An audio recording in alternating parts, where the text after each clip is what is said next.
Hello students, the steps to be followed to solve resolution of partner sums.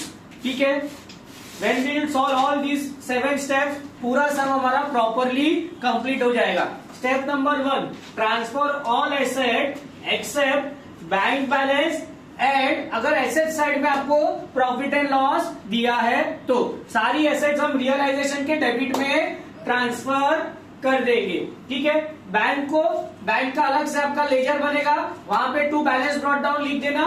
और अगर PNL asset side में दिया है तो पार्टनर्स कैपिटल के डेबिट साइड में डिस्ट्रीब्यूट कर देना उनके रेशियो में. This is all about step number 1. Asset कहां पे ट्रांसफर करना है? रियलाइजेशन के डेबिट में. Transfer all asset to realisation debit.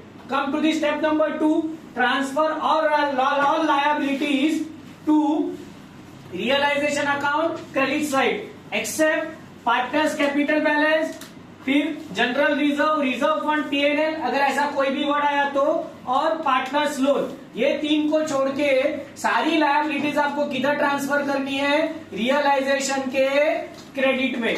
Partners capital balance कहां पे जाएगा? By balance brought down.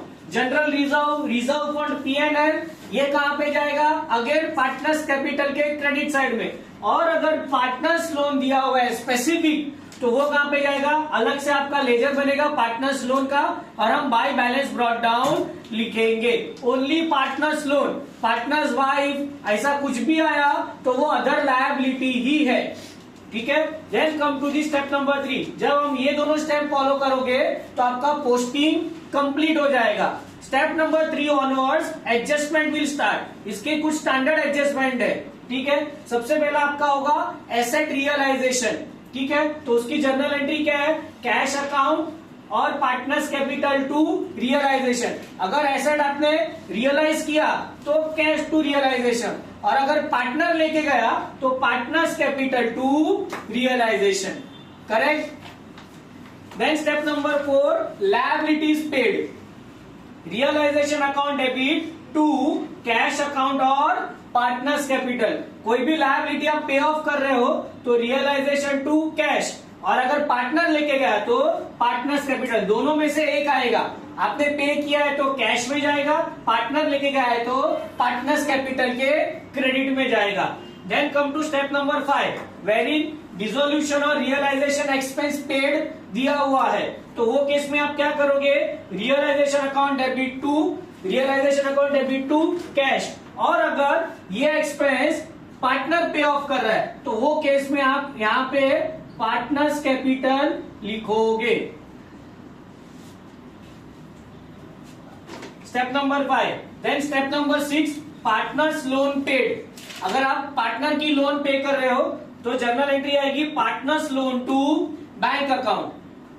अगर इसके अंदर कोई बैलेंस बचता है, ठीक है, तो वो आप कहां पे ट्रांसफर करोगे? If any balance transfer to realisation account. Example, अगर पार्टनर्स लोन 4000 है तो आप बाय बैलेंस ब्रॉट डाउन 4000 लिखोगे. Partners loan you have paid 3000, so 1000 will be left out. तो वो 1000 रुपया आप किधर ट्रांसफर करोगे? Realisation account. करेक्ट. तो जब ये 6 स्टेप्स आप फॉलो करोगे तो आपका स्टेप नंबर 1 और 2 will help you to complete the posting part. Step number 3, 4, 5 and 6 will help you to solve the adjustment part. सब होने के बाद सारी पोस्टिंग कंप्लीट हो गई, एडजस्टमेंट कंप्लीट हो गया, रियलाइजेशन का balance you will transfer to partners capital. Correct है. पार्टनर्स कैपिटल का बैलेंस बैंक में, और आपका लास्ट में बैंक अकाउंट टैली होना चाहिए. डिसोल्यूशन में हम बैलेंस शीट नहीं बनाते हैं. But before starting the closing the most important step is step number 7. सारे एडजस्टमेंट्स हो गए. लास्ट में आपको क्या चेक करना है? हिडन है, ये क्वेश्चन में नहीं दिया गया है. To check whether all liabilities paid और नॉट. सारे एडजस्टमेंट्स कंप्लीट होने के बाद क्या चेक करना है आपको? कि सारी लायबिलिटीज पे ऑफ हुई है कि नहीं. ठीक है, ये स्टेप नंबर 7 मोस्ट इंपॉर्टेंट, क्योंकि जनरली स्टूडेंट ये भूल जाते. हिडन यानी ये क्वेश्चन में नहीं दिया है, ये आपको चेक करना है कि creditors, bills payable, bank loan 3 liability है, 2 पे ऑफ हो गई, 1 बाकी है, तो हमको खुद से पे करना है. क्यों कुछ से पे करना है? क्योंकि डिसोल्यूशन यानी बिजनेस बंद करना, तो बिजनेस बंद करने के पहले सारी लायबिलिटीज पे ऑफ होनी चाहिए। तो don't forget to follow the step number 7।